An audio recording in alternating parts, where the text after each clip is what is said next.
All Saints Sunday, a day that we gather to remember those who have departed, a day that is hard because we are confronted by those memories of our loved ones who have passed.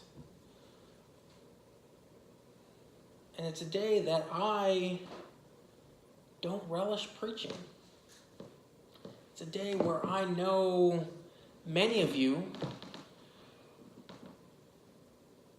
are sad because it is bringing up memories of recent losses and not so recent losses. It's a hard day. We see the lights of the candles of remembrance. We see that there are some candles that are not lit, but we know that there are people who have gone unremembered. For whatever reason, they have died, and their memories are not shared. So we light these remaining candles in their honor. We light these candles in honor of those who also have died in great tragedies that happen all too often.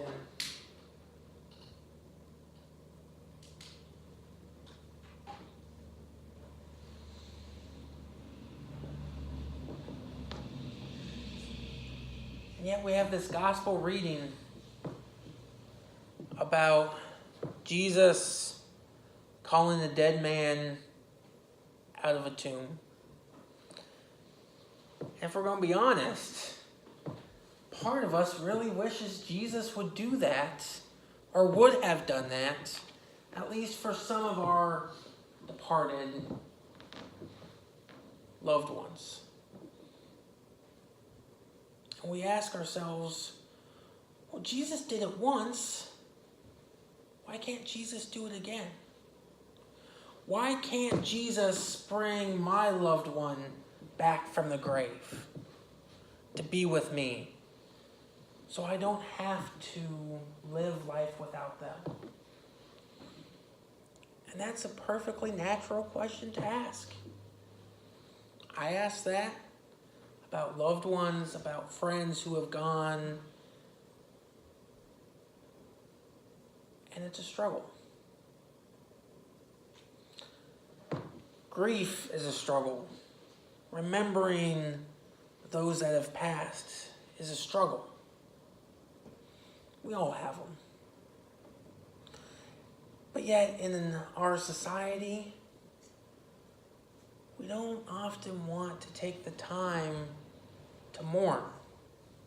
We don't want to take the time to grieve. We are quick to say, well, they passed back then. That's the past. We need to move forward.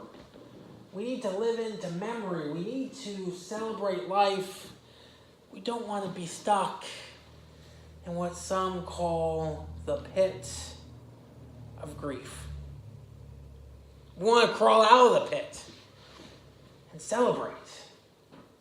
And there are many seminarians, pastors, chaplains. We want to lift people out of the pit. We want to not be stuck there in mourning. And we see, though, that's okay to mourn in this gospel text. It's okay to have tears come. It's okay, regardless of how long ago the loved one has passed away, to have tears. Because Jesus wept. Jesus wept for his friend. Jesus wept because he was sad his loved one was gone. Not only did Jesus weep, he was greatly disturbed by the loss of his loved one. Many people, when they read that, they say that's the sign of the humanity of Christ.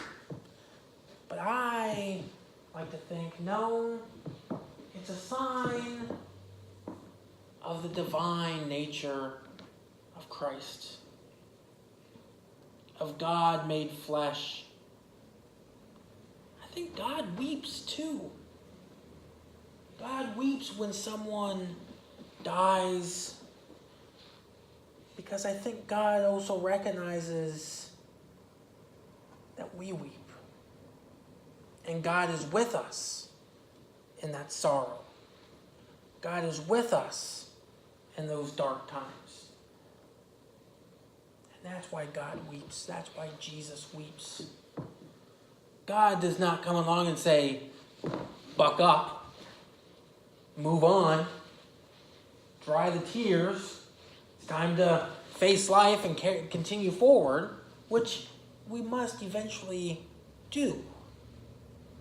Not at the expense of forgetting, not at the expense of experiencing grief, but because we are still alive and God is with us.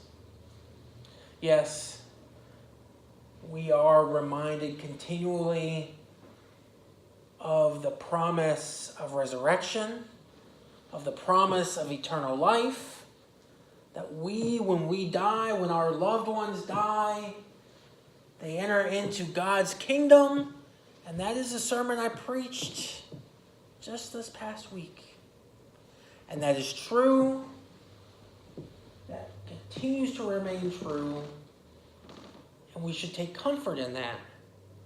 We should also take comfort in knowing it's okay to weep. It's okay to experience grief. It's okay to be sad. Because Jesus was. And we will continue to experience loss. We will continue to be confronted by death, either of loved ones or of institutions, or death of relationships, death of organizations. Death is all around us. And we will grieve. We will continue to grieve. And that's okay. It's good. So don't hide the tears. Don't bury those feelings. Instead, rest assured that as well as having the promise of everlasting life, we also have the promise that Jesus is weeping with us. Jesus is sharing those tears. Jesus is there and will always be there, both now and in the life to come. Amen.